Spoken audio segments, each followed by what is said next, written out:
Hola, mi nombre es Carlos Bedoya, les doy la bienvenida a Mesa Política, programa producido por la Asociación Otra Mirada y nuestraamérica.tv. Urge una reforma de la Policía Nacional del Perú. En esta edición vamos a hablar precisamente de la PNP, la Policía Nacional, y la necesidad de librarla de las mafias que al parecer la tienen capturada.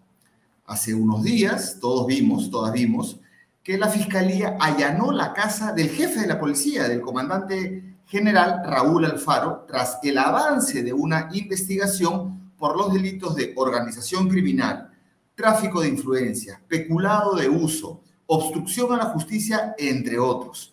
Y no solo se trata del general Alfaro, sino de varios otros altos mandos de la policía comprendidos en esta investigación.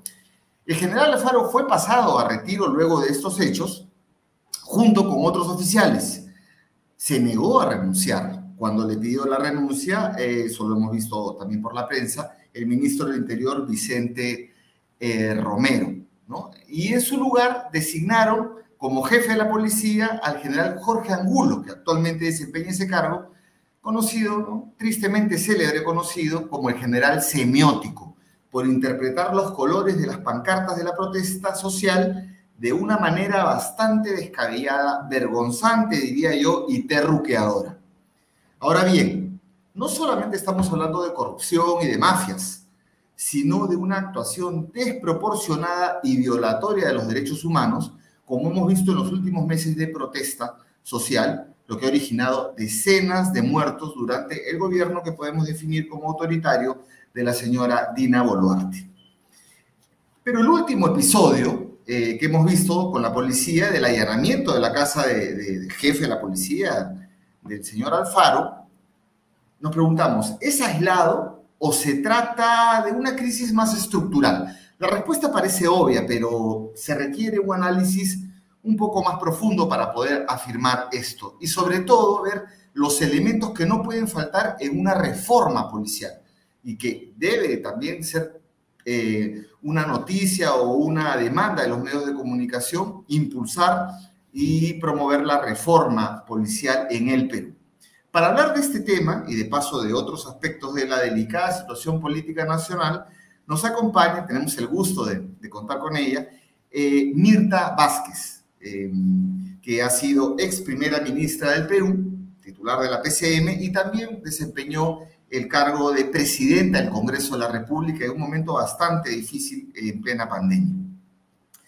Mirta Vázquez es además abogada, comprometida con la defensa de los derechos humanos, siendo de los casos más emblemáticos durante su ejercicio profesional la defensa que hizo ante el atropello que le hicieron a la señora Máxima Chaupe de Acuña en Cajamarca, que tiene una parcela en el medio de las lagunas del proyecto minero Conga, un proyecto bastante conflictivo, bueno, que es propiedad de Newmont, de Buenaventura y del Banco Mundial a través de la IFC. Bueno, Mirta tiene amplia experiencia en este tema de los derechos humanos, pero además Mirta Vázquez renunció a la presidencia del Consejo de Ministros precisamente luego de un escándalo en los ascensos de la policía, que también derivó en la renuncia irrevocable del señor Avelino Guillén, del doctor Avelino Guillén, que fuera su ministro de Mirta Vázquez, en la cartera del Interior durante su paso por la PCM, que duró hasta finales de enero del 2022. Bienvenida, Mirta, un placer siempre conversar contigo. ¿Cómo estás, Carlos? Muy buenos días, muchas gracias por la invitación. Gracias a ti por aceptar. Bueno, empezamos. Primero recordemos un poco la crisis que derivó en la salida de Avelino Guillén y en tu salida por respaldarlo, además, que tiene que ver con ascensos de la policía y otras cosas, cambios en la policía que había detectado el señor Guillén cuando fue ministro del Interior, cuando estuvo a cargo del Mininter. ¿Qué nos puedes recordar de ese momento? Sí, creo que ahora mirando un poco el escenario, Carlos, de cómo estos días se han descubierto más problemas de fondo en la policía, digamos, estos involucramientos de personal policial en cosas que están al margen de la ley, pero a la inversa también, esta facilidad con que externos, personas externas pueden intervenir y manipular la Policía Nacional, en realidad creo que nos hace recordar que estamos frente a un problema bastante complejo, histórico, que merece en realidad que algún gobierno tenga firmeza frente a esto y proponga, digamos, un cambio dentro de una institución tan importante como es la Policía Nacional. Ahora, justamente, yo quiero recordar esto porque esta fue una de las apuestas que tuvimos tanto el doctor Avelino Guillén, exministro del Interior, y mi persona, cuando estuvimos en el gobierno del expresidente Castillo, ¿no? Nosotros realmente nos preocupaba mucho, de hecho, cuando yo propuse al doctor Avelino Guillén para que asumiera esta cartera, lo hice pensando en que la policía necesitaba una reforma, ya habían varios problemas, de hecho, uno de los detonantes en ese momento es denunciar los ascensos policiales que se hacen con muchas irregularidades, entonces por eso es que promovemos, digamos, que haya un cambio y que haya una cabeza que nos garantice realmente el inicio de un proceso de reforma. Sin embargo, en el camino lo que pasó es que lo que íbamos verificando con el doctor Avelino Guillén es un tema de que la Policía Nacional tiene serios problemas de corrupción que están muy enraizados ahí. Entonces, al propio doctor Avelino Guillén le iban poniendo varias trabas al interior de la Policía Nacional, varios generales, digamos, estaban casi saboteando el trabajo que hacía el ministro y no querían acatar, digamos, las decisiones que desde el ministerio venían. Eso el doctor Avelino lo reportó ante mi persona, ante el presidente, hizo un informe, hablamos con el presidente de la necesidad de que le dé respaldo al ministro, de hecho yo se lo di abiertamente, en alguna declaración pública yo dije que iba a respaldar al doctor Avelino Guillén, que estaba tratando de promover cambios dentro de la Policía Nacional, a diferencia de las resistencias que ponían varios generales, y bueno, eso generó, digamos, una situación en la que teníamos que tomar decisiones, el presidente tenía que tomar decisiones. De hecho, la salida del doctor Avelino Guillén se da porque él pone la condición de que si no le dan el respaldo, él no puede continuar en este trabajo. Yo estaba de acuerdo con eso. Hablamos con el presidente de la República, él dijo que le iba a dar el respaldo en su momento, pero ese hecho de mandar un Twitter del presidente diciendo que acepta la renuncia del ministro Avelino Guillén, a nosotros nos preocupó mucho, ¿no? No solamente porque se trataba de separar a una persona como Avelino Guillén, digamos, una persona muy reconocida en el tema de lucha anticorrupción, sino porque eso significaba de alguna manera que estaba optando por darle más bien el respaldo a estos mandos policiales que se estaban denunciando y no a un ministro que quería proponer reformas de fondo. Eso desencadena no solamente la salida del doctor Avelino Guillén, sino mi salida, porque para mí fue un hecho gravísimo. De hecho, yo le mando una comunicación antes de mi renuncia al presidente de la República y le digo que este sí es un tema que realmente para mí significa un límite, porque significa una apuesta que teníamos en este gobierno, que es luchar contra la corrupción, sobre todo en instituciones tan importantes como la Policía Nacional, y que si no se le da el respaldo al doctor Avelino Guillén, que va en esa línea, entonces yo entenderé que estamos reculando en esa lucha y yo no podía continuar, digamos, acompañándolo al presidente si es que él no estaba comprometido con estos objetivos. Así que, bueno, él no me contestó nada. El siguiente día trató de decirme que vamos a reestructurar el ministerio, que se va a poner una persona que lo haga, pero realmente la persona que proponía él no garantizaba ningún tipo de reforma, más bien la profundización de esta crisis, y por eso es que yo termino renunciando, ¿no? Finalmente este es un tema que para mí sí significó un límite y es lo que provoca la caída de un gabinete, y creo que ahora se expresa claramente lo importante que es este tema, lo fundamental que era continuar en esa lucha, porque tenemos una institución que sigue caminando con estos serios problemas que no los puede superar. Si no hay una reforma, no se va a poder superar, ¿no? Muchas gracias, Mirta, por haber contado esa experiencia y además, este es un caso grave del expresidente Castillo, pero estos casos no se ponen en la agenda, sino él se le, por otros casos, ¿no? Pero con la policía, como que los medios de comunicación o los políticos no se meten. Habría como que la consigna de que siempre hay que respaldar a la policía, sobre todo para que reprima, ¿no? Pero bueno, tú has tocado el caso de los ascensos, ¿no? Pero se sabe también que hay mafias, en general en las fuerzas de seguridad, combustibles, ascensos, proveedores, compras, y ahora hemos visto el tema de fondos, porque los fondos que maneja la policía y que están fuera además de su línea orgánica, que son fondos independientes que tienen su directorio, como el Fondo de Apoyo Funerario a la Policía, el Fondo de Apoyo a la Vivienda Policial, que son fondos muy importantes para respaldar una institución clave de la sociedad. Vemos que se le acusa al general Alfaro por haber recibido una coima de 65.000 soles, además con gente, sus vínculos con el Español y también su conexión, ¿no? Para una red de espionaje, todo eso. Entonces, yo teniendo ya este mapa y sobre todo esta confirmación que tú nos haces de que había resistencias adentro, finalmente Pedro Castillo terminó optando por el jefe de la policía en lugar de por el ministro del Interior. Yo te pregunto, esa crisis que tú viviste con Avelino Guillén y que derivó en la salida de ambos y la recomposición del gabinete, ¿tiene que ver con la actual crisis? ¿Estamos hablando de un fenómeno estructural? Sí, efectivamente. Yo creo que todo esto tiene una conexión. Esta crisis es una crisis estructural, la crisis que enfrenta la policía. Entonces, tiene momentos en los que se hace evidente qué tan profunda es esta crisis. Digamos, en el momento en que yo estaba, probablemente la manera de evidenciarse fue el tema de los ascensos, de cómo se manejan.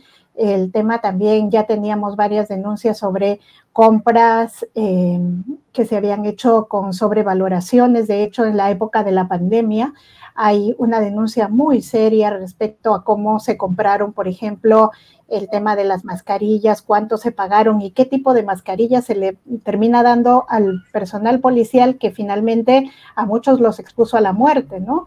Entonces, habían varias denuncias de esa naturaleza, pero tenemos un problema que no solamente se ha dado en el anterior gobierno. Digamos, en realidad el problema de la policía se arrastra desde hace muchísimos años. Hay problemas que en realidad hacen que esta institución sea un espacio que sirva para una serie de, digamos, que provoque una serie de distorsiones al interior de una institución tan importante. Y empiezo a mencionando algunas cosas que me parecen fundamentales, que para mí son problemas estructurales de la Policía Nacional. Empecemos por el tema de la formación de policías, ¿no? La formación de policías en realidad es un tema absolutamente que creo que tiene que debatirse profundamente, porque lo que tenemos ahora es un sistema que está muy filtrado también por la corrupción, para que en las escuelas quien entra o ingresa a la Policía Nacional no es el joven que está mejor preparado, sino hay unas mafias que en realidad lo que hacen es buscar quiénes son aquellos que pueden pagar más para el ingreso a las academias policiales. Eso lo podemos mencionar a partir de algunas investigaciones que se han hecho. Incluso yo en alguna oportunidad he sido abogada de la familia de una joven policía que murió en circunstancias muy extrañas al interior de la Policía Nacional. Y entonces eso me hace afirmar de alguna manera que hay problemas en el tema no solamente de cómo se escoge a los jóvenes que pueden ingresar a estas escuelas policiales, sino la formación misma. Fíjate, Carlos, desde la época de Alan García, bajo el pretexto de que se necesitaba, digamos, más policías en las calles, lo que se empezó a hacer se empezó a utilizar una práctica que para mí es absolutamente perniciosa. Es decir, por necesidad de servicio, muchas veces los jóvenes terminan graduados a los 8 meses, menos de un año de formación. ¿Qué formación, qué tipo de, digamos, profesional puede ser un policía que no tiene ni siquiera un año de haber recibido una suerte de digamos, una educación y una formación para ser policía que sea básica, ¿no? Entonces lo que tenemos es saliendo a las calles a muchos jóvenes con mucha inexperiencia, con una formación muy precaria, con nada de formación, por ejemplo, en aspectos fundamentales como son los temas de derechos humanos, que tendría que ser fundamental para los policías, pero eso ni siquiera se les hace un pequeño curso que ellos pasan y que finalmente son cursos muy, muy básicos que no les van a dar, digamos, los elementos como para que ellos puedan tener criterios al momento de su actuación. Entonces hay un problema fundamental en la formación. Luego hay un problema fundamental en la estructura misma de la policía. Hace muchos años se reformó la policía porque antes teníamos la policía de investigaciones, habían varias dependencias policiales, digamos, especializadas, ahora no hay ninguna especialización, entonces el policía que sale, lo mismo puede estar en una comisaría, digamos, atendiendo denuncias penales, que para eso se necesitaría cierta formación, que puede estar en las calles, por ejemplo, dirigiendo el tránsito. Entonces, hay que debatir sobre el tema de cómo se reestructura, cuáles son, algunos dicen que los modelos anteriores tampoco funcionaban muy bien, pero se tiene que discutir qué tipo de estructura, modelo queremos tener de la policía, ¿no? Porque entonces tenemos a gente inexperta en varios espacios, digamos, interactuando con la población. Incluso la policía, digamos que es mandada, por ejemplo, para estar repeliendo los motines, por ejemplo, ¿no? Para la policía antimotines, etcétera, tiene que tener una formación específica y no lo tenemos. Luego ya adentro de la policía institucionalmente hay un grave problema con el tema de la corrupción, ¿no? Y eso va saliendo a cada momento porque claro, lo que tenemos es una policía estructurada como para que cualquier mando policial que está en un alto cargo pueda hacer contrataciones, pueda hacer, por ejemplo, una suerte de incluso convenios. Nosotros hemos estado por años peleando mucho el tema de los convenios, por ejemplo, que la policía, el Ministerio del Interior, ahora permite con los privados, que básicamente lo que promueven es que la Policía Nacional pueda casi alquilarse a los privados. Si tú tienes plata, puedes hacer un convenio con el Ministerio del Interior y entonces a cambio de, digamos, una suma de dinero, te pueden ofrecer los servicios de la Policía Nacional de manera privada. Eso es lo que pasa con las mineras, eso es lo que pasa con algunas empresas en el país. Entonces, ahí hay todo un tema de cómo institucionalmente funciona, quién controla, los mecanismos de control son realmente insuficientes. Por ejemplo, no solamente para controlar, digamos, el tema de cómo funciona la institución, qué tipo de contratos, convenios se firman, etcétera. Para eso hay una fiscalización muy escasa, sino para la manera de sancionar, por ejemplo, a los policías que cometen infracciones, delitos en el ejercicio de su función. Ahora lo único que hay es una inspectoría donde tú puedes ir y puedes denunciar a un policía que digamos, ha tenido un comportamiento por fuera de lo que tú consideras lo legal, pero la inspectoría casi es garantía de impunidad, ¿no? Por muchos años hemos visto cómo se protegen más bien a los policías, entonces el sistema de control, el sistema de fiscalización interno creo que tiene que cambiarse. Entonces hay muchas cosas, muchas de estas cosas que creo que dentro de la policía se tienen que discutir, incluso el tema de los recursos, porque es verdad, la policía también tiene muy pocos recursos, como para poder desplegar todas sus funciones. Eso es la otra cara de la moneda. Tú vas a las comisarías donde para que te acepten una denuncia tú tienes que pagar el papel, ¿no? O si tú llamas a la policía un día cualquiera y le dices, oiga, tengo un problema aquí en mi casa, en mi domicilio, venga, por favor, la policía no tiene un sol para mover el patrullero para ponerle gasolina, ¿no? Entonces, incluso muchas veces te dicen, pague la gasolina y yo voy, ¿no?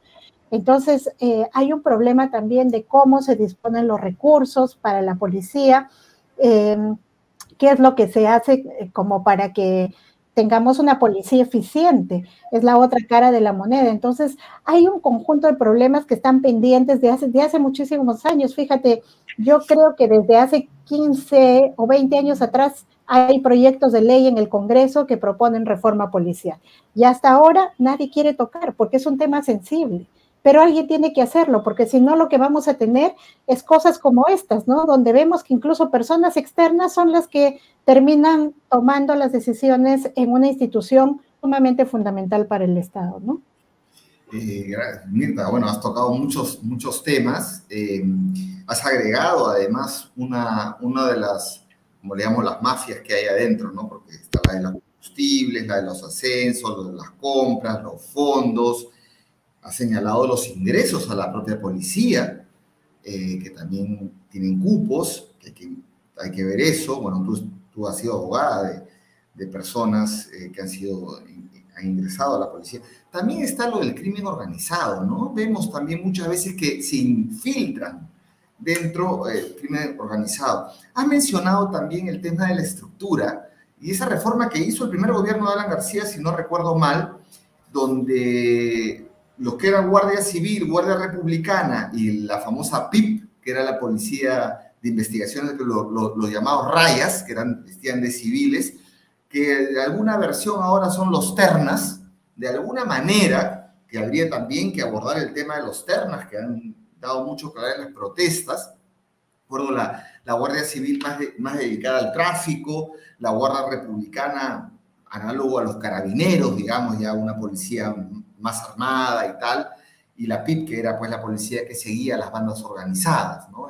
Se acordarán de la serie de los 80 de Gamboa, que era precisamente un PIP, ¿no? Un policía de investigaciones.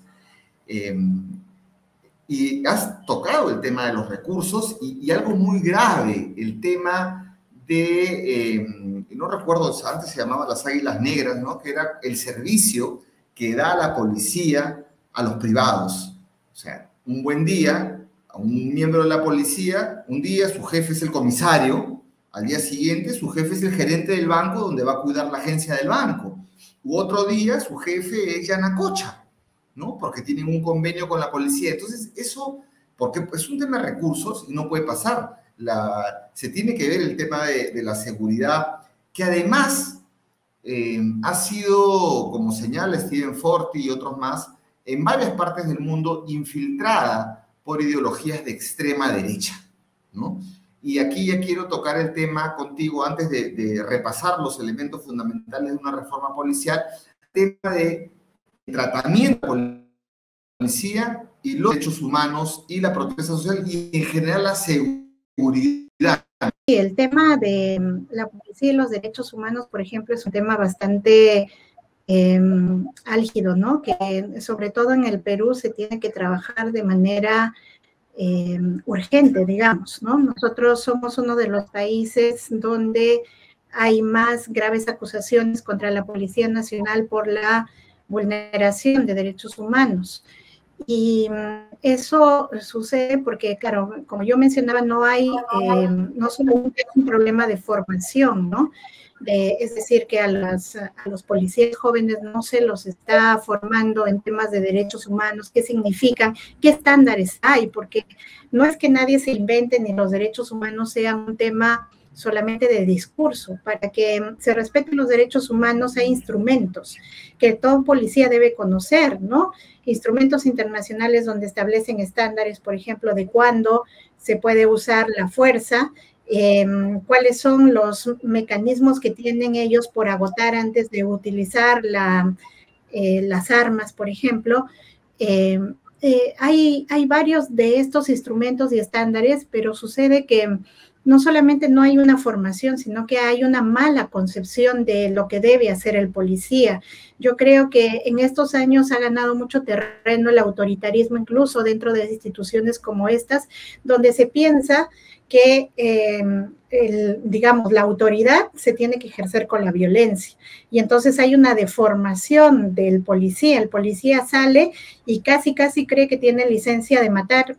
Pero es que además no es que solamente sea una creencia, sino que lo grave es que, por ejemplo, se ha ido creando leyes como para que el policía realmente sienta que está protegido frente a una acción de uso de las armas, por ejemplo, de manera indiscriminada, porque ahora tenemos normas, incluso una ley que se aprobó en el Congreso del 2021, en el que nosotros le llamamos la ley del gatillo fácil, es decir, lo que establece esa norma es que la policía puede usar sus armas en ejercicio de su función, dice abiertamente la norma, ¿no?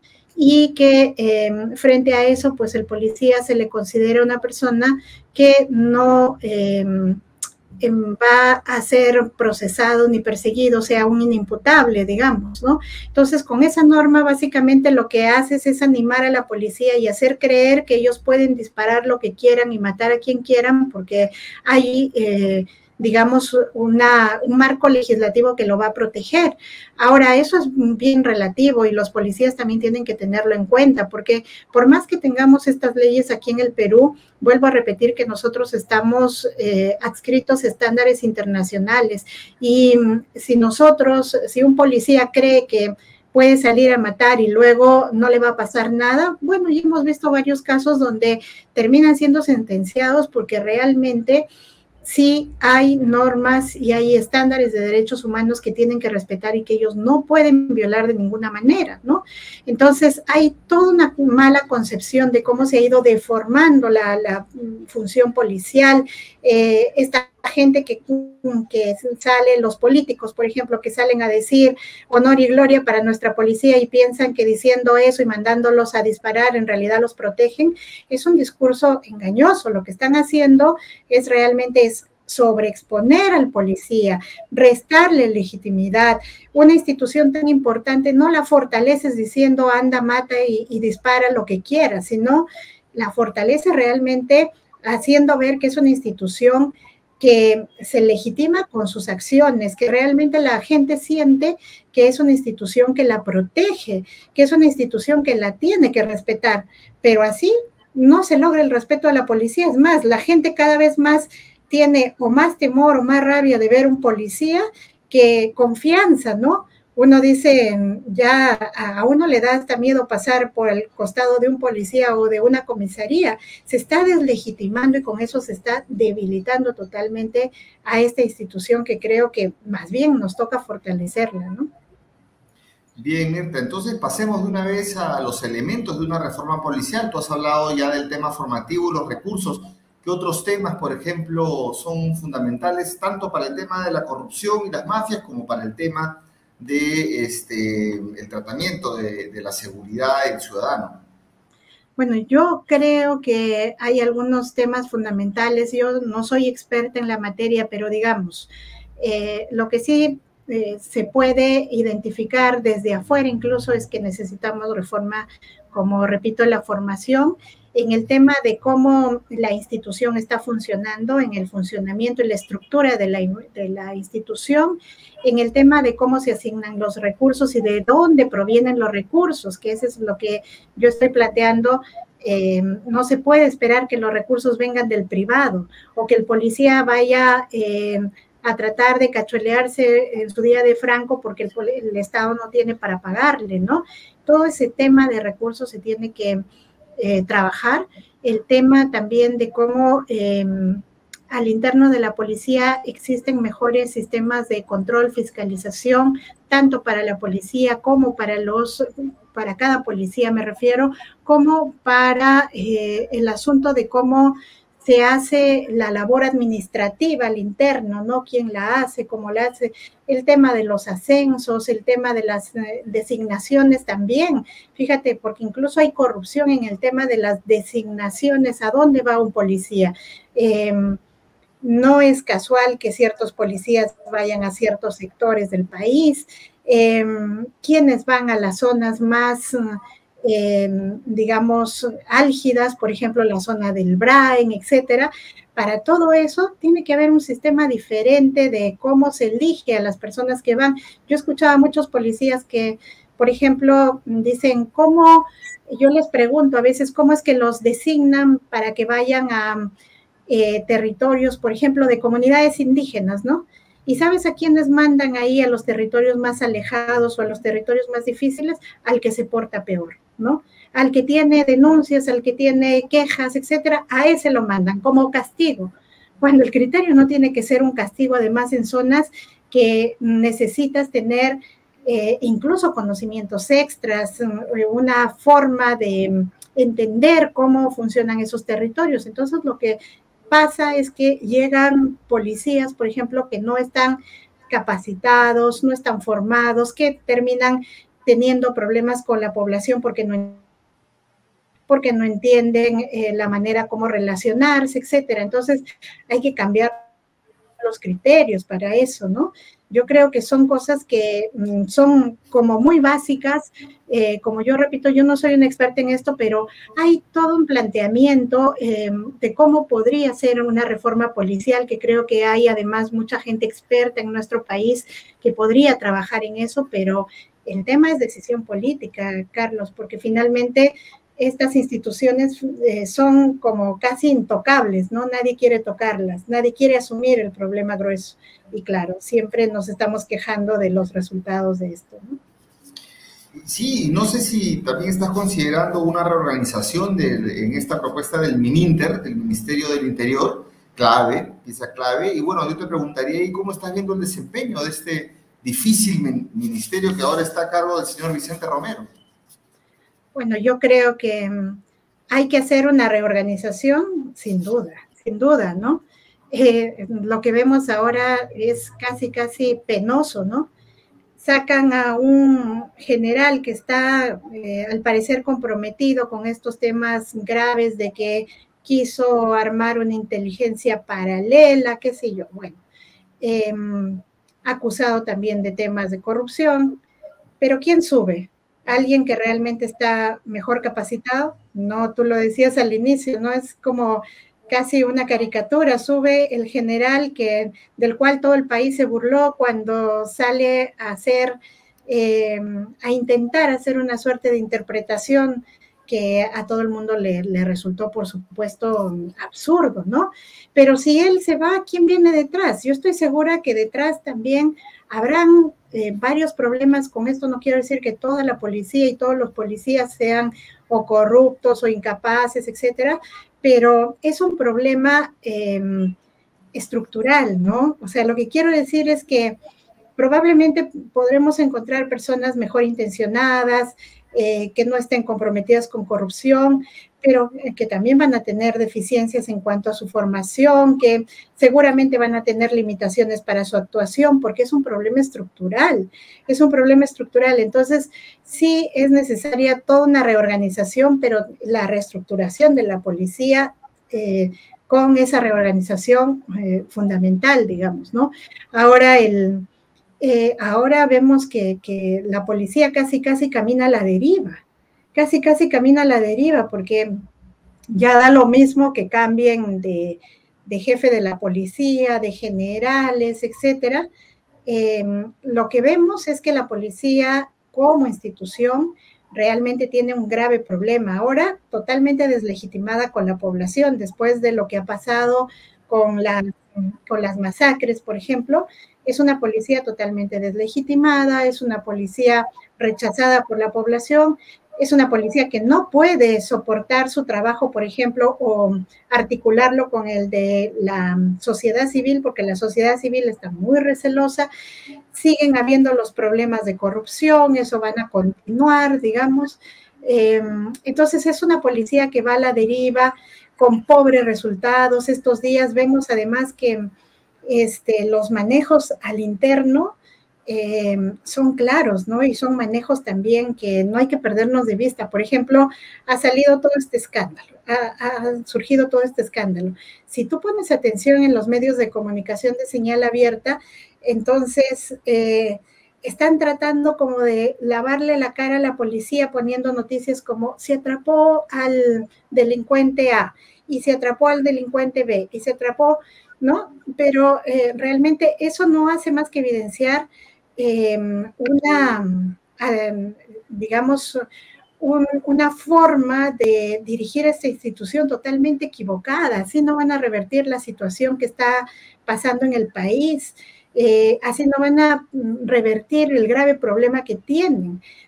Realmente se tendrían que tomar en serio este asunto con pequeñas noticias de que se agarraron al delincuente ABC. Eso no tiene ningún tipo de impacto, creo, para quien sabe que realmente la policía hoy más que nunca pasa por un problema muy difícil y ahí creo que habría que tener decisiones más firmes, ¿no? Este tema es clave que has tocado, Mirta, desde mi punto de vista, de la prensa en señal abierta. Vimos en Panorama el domingo todo un informe de cómo se atrapó al narcotraficante del Braen, ojo, en el Braen, ¿no? La noticia para efectivamente una lavada de cara y ocultar un problema que hay que abordarlo, ¿no? Y, por ejemplo, la mafia de celulares robados, según un informe del comercio, alcanza 7.000 millones de soles al año, ¿no?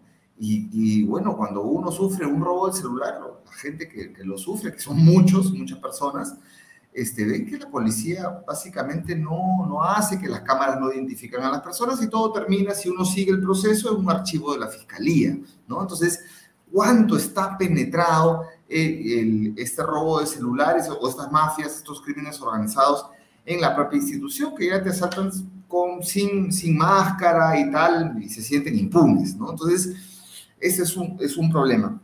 Bueno, Mirta, nos has dado varios elementos. Yo solamente para terminar y aprovechar que estás en esta entrevista, solamente preguntarte sobre, bueno, además si quieres agregar algo sobre el tema policial, pero preguntarte cómo estás evaluando el estado actual del gobierno de la señora Dina Boluarte. Y la pregunta concreta es, porque muchos dicen, no, ya la protesta se acabó, efectivamente estamos en un reflujo, lo podemos ver, pues ya no es la intensidad de enero y diciembre, la protesta ha bajado y eso se ve en las calles, ¿no? Pero es un ciclón social, digamos, para contrarrestarlo con el ciclón Yaku, es un ciclón social que no está solucionado. Entonces, después de estos 3 meses de protesta, ¿tú ves al gobierno de Boluarte más débil o más fuerte? Mira, yo creo que en este momento tenemos un gobierno que para mí se ha tornado inviable, ¿no? Inviable. ¿Y por qué lo digo? Porque es verdad, sale el primer ministro y dice ya las protestas han bajado, las protestas en la calle, pero el conflicto sigue latente y muy presente y cada vez más profundo. O sea, hay que diferenciar entre conflicto y el tema de la manifestación del conflicto, ¿no? Tenemos un conflicto muy serio que implica la gobernabilidad del país, que implica actores como el Ejecutivo, el Congreso, la población, y ese conflicto no solamente sigue presente, sino que se sigue profundizando. Cada vez que salen las encuestas ya vemos que casi tanto el Congreso como la señora Boluarte van a resultar debiendo puntos en las encuestas, ¿no? Porque básicamente cada vez caen más y lo que evidencia eso es que la población cada vez está llegando a un nivel de hartazgo mayor. Y mira, es verdad que un conflicto se puede manifestar con una protesta pública social como ha habido en diciembre, en enero, muy fuerte, pero tiene otras formas de manifestarse. Ahora, por cuestiones que es absolutamente, digamos, en estos procesos es absolutamente normal, por ejemplo, en un conflicto que se manifiesta con una protesta pública, eso sigue un ciclo un poco cíclico, ¿no? Tiene épocas de alta, otra vez baja, porque depende de factores muy digamos, humanos, la gente se cansa, tiene que trabajar, etcétera, pero eso no significa tampoco que cesa. Puede estar en una etapa de reflujo, pero puede continuar, puede volver un momento de alza. Ahora, ¿cómo se está manifestando el conflicto? Y eso es un hecho que realmente preocupa mucho, ¿no? Porque ya la gente no las tienes, no por lo menos de manera generalizada, porque protestas siguen habiendo en todo el país, incluso aquí en Lima, el fin de semana han habido, etcétera. Las protestas siguen, tal vez en niveles menores, la protesta pública, pero ahora, ¿cómo se está manifestando? ¿Has visto todos estos días algún funcionario del Estado, alto funcionario del Estado, como ministro o congresista, que sea aceptado en algún lado del país? No, a todos los están corriendo, les están tirando huevos, en realidad se producen hechos incluso lamentables como estos de Arequipa con este congresista, que además no tiene mejor idea que liarse a golpes con un ciudadano indignado, ¿no? Y encima, no es que él se protege, porque para eso tiene seguridad, la seguridad reduce al señor como corresponde, porque tampoco se puede permitir violencias, pero el otro va y lo patea encima, ¿no? Entonces, ¿qué genera eso? Que primero, el hecho de que la población esté rechazando a quienes básicamente los representan y a quienes están dirigiendo el gobierno. Significa que este conflicto se está profundizando. O sea, tenemos un gobierno que es absolutamente inviable a estas alturas. ¿Cómo van a intentar gobernar, por ejemplo, desde el Ejecutivo? ¿Cómo van a hacer acciones en las regiones, etcétera, si tienen a la población rechazándolos, pero de manera abierta? ¿Cómo vamos a tener un Congreso que pueda representar al interior del país cuando llegan a estos espacios y la gente lo único que le provoca es agarrarlos a golpes? Porque realmente es un Congreso, además, yo creo que ya impresentable totalmente, ¿no? Porque fíjense, todo lo que hemos pasado los últimos meses, tanto dolor creo que no se veía en un país como el nuestro. Hace muchos años, ¿no? Hemos tenido el tema de las masacres durísimas, casi 71 personas, vidas perdidas, ¿no? Tenemos el problema de los fenómenos climáticos, los huaicos, cuánta gente que se quedó sin nada. Tenemos en este momento un país donde la gente trata de sobrevivir, digamos, con todo el problema de gobierno que tiene, no hay ayuda en nada. Y claro, la gente está tratando de sobrevivir y tú qué ves a los congresistas gastándose la plata, yéndose al cumpleaños de no sé quién, de uno de ellos, viajando por todo el mundo, dándose la gran vida, comiendo lo que se les da la gana con la plata del Estado, porque nadie le reclama si quieren comer bien, pues porque se gasten su plata, que tienen bastante. O que se usan los helicópteros de rescate para llevar a pasear a sus hijos, qué sé yo, ¿no? Entonces, es un Congreso que funciona y además, digamos, hace una política del cinismo, digo yo, ¿no? Del cinismo, de la burla. Y claro, eso cansa mucho a la población. Así que yo creo que ahora la manera de rechazar a este gobierno va a ser rechazar su representación, la representación de su Congreso aliado, qué sé yo, y van a venir otras formas de manifestar ese conflicto. No solamente es con la protesta pública, van a venir otras formas, y eso hace que el gobierno realmente no solamente sea un gobierno débil, un gobierno en realidad con pocas posibilidades de actuar en algo, sino un gobierno inviable. O sea, ¿para qué tenemos un gobierno así, no?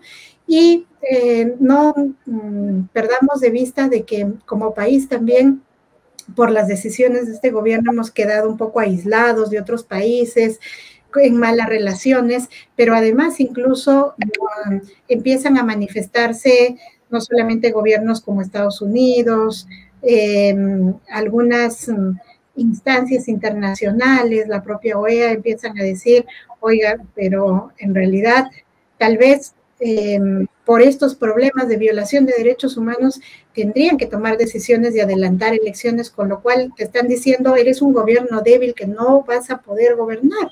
Así que me parece a mí que el gobierno puede creer que al reducir la protesta pública está ganando, pero creo que la lectura es a la inversa.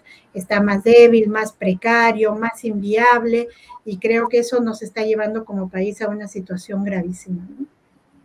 Bien, Mirta, bueno, este último punto muy interesante, cuando tú diferencias conflicto de manifestación del conflicto, creo que es clave para poder responder la pregunta sobre flujos y reflujos de las movilizaciones.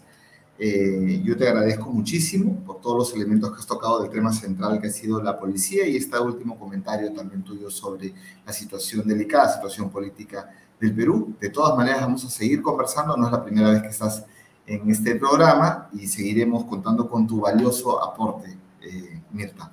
Muchas gracias. Muchas gracias, Carlos. Y con ustedes, amigos, amigas, será hasta otra edición de Mesa Política. Les invitamos a revisar la página otramirada.p y nuestraamerica.tv para ver esta entrevista, otras más y mucho más contenido. Gracias.